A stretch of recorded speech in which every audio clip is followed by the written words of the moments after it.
Hello friends, daily dictation के लिए हमारे चैनल को सब्सक्राइब करें, लाइक करें तथा अपने दोस्तों को हमारी वीडियो शेयर करें। Ready start. इजराइल अब हमास और हिजबुल्लाह के खिलाफ आर पार की लड़ाई में जुट गया है। हमास के प्रमुख को उसने कुछ दिनों पहले मार गिराया था।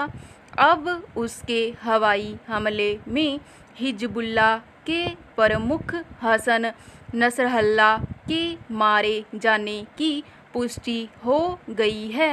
शुक्रवार को इजराइल ने लेबनान की राजधानी बेरूत में निशाने बनाकर हिजबुल्लाह के ठिकानों पर हमले किए।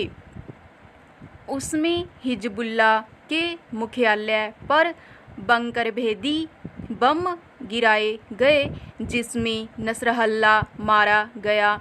इसे इजराइल की बड़ी कामयाबी माना जा रहा है। अब भी इजराइल हिजबुल्लाह को पूरी तरह ख़त्म करने पर अड़ा हुआ है। पिछले हफ्ते अमेरिका और ब्रिटेन आदि इजराइल के समर्थक पश्चिमी देशों ने कोशिश की थी कि 21 दिनों के लिए इजराइल हमले रोक दे, मगर राष्ट्रपति बेंजामिन नेतन्याहू ने उस प्रस्ताव को सीधे ठुकरा दिया और कहा कि जब तक वह हिजबुल्लाह को ख़त्म नहीं कर लेगा तब तक हमले बंद नहीं करेगा। वह संकल्प उन्होंने संयुक्त राष्ट्र के मंच से भी दोहरा दिया।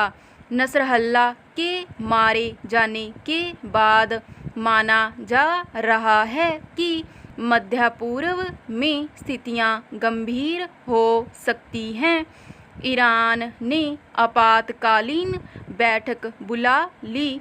अगर वह सीधे इस संघर्ष में कूदता है तो सचमुच युद्ध खतरनाक रूप ले सकता है। पहरा अभी तक ईरान इस संघर्ष में नरम रुख अख्तियार किए हुए था, पर अब उस पर दबाव बढ़ेगा। हालांकि अप्रैल में इजराइल ने ईरान पर भी हमले किए थे, जिसके जवाब में ईरान ने इजराइल पर गोले दागे थे, पर उसके बाद वह संघर्ष आगे नहीं बढ़ पाया था। ईरान के इस संघर्ष में कूदने से बाकी अरब देशों पर भी अपनी स्थिति स्पष्ट करने का दबाव बनेगा। पेजर और रेडियो बम धमाके करके इजराइल ने पहले ही हिजबुल्लाह के सैकड़ों लड़ाकों को मार और अशक्त बनाकर उसकी कमर तोड़ दी थी। अब उसके प्रमुख नसरल्लाह के मारे जाने के बाद कई लोगों का मानना है कि हिजबुल्लाह ख़त्म हो जाएगा।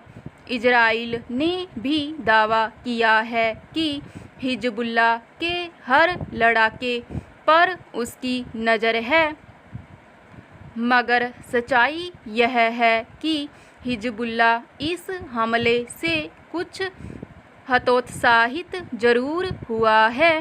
उसकी ताकत शायद कम नहीं हुई है। अब भी उसके पास लाखों घातक हथियार जमा है, जिनका इस्तेमाल वह इजराइल के खिलाफ कर सकता है। इसलिए इजराइल का ज़्यादा ध्यान हिजबुल्लाह के हथियारों का जखीरा नष्ट करने पर है। हालांकि युद्ध में जीत का सेहरा चाहे जिसके सिर बंधे, नुकसान दोनों पक्षों के आम लोगों को झेलना पड़ता है। पहरा मगर पिछले कुछ वर्षों से यह स्पष्ट है कि युद्ध की स्थितियों को टालने में जैसी भूमिका संयुक्त राष्ट्र सुरक्षा परिषद की होनी चाहिए वह बिल्कुल नहीं दिखी है। उधर रूस यूक्रेन संघर्ष जारी है, इधर इजराइल हमास और हिजबुल्लाह का संघर्ष तेज होता जा रहा है। कोरोना काल के बाद से पूरी दुनिया आर्थिक संकटों का सामना कर रही है। आपूर्ति श्रृंखलाएं बाधित हैं। ऐसे में कुछ देशों की नाहक जिद और सनक की वजह से स्थितियां और चुनौतीपूर्ण हो रही हैं। मगर अमेरिका, ब्रिटेन आदि सुरक्षा परिषद में दबदबा रखने वाले देश अपनी निजी स्वार्थों और आर्थिक समीकरणों के तहत चुप्पी साधे हुए हैं। पहले गाजा पट्टी में इजराइल ने हजारों बेकसूर लोगों को मार डाला, लाखों घर ध्वस्त कर दिए। अब वही काम लेबनान में कर रहा है। वहाँ के आम लोगों की जिंदगी सांसत में है। आखिर उसे मानवता का तकाजा कौन याद दिलाएगा? स्टॉप।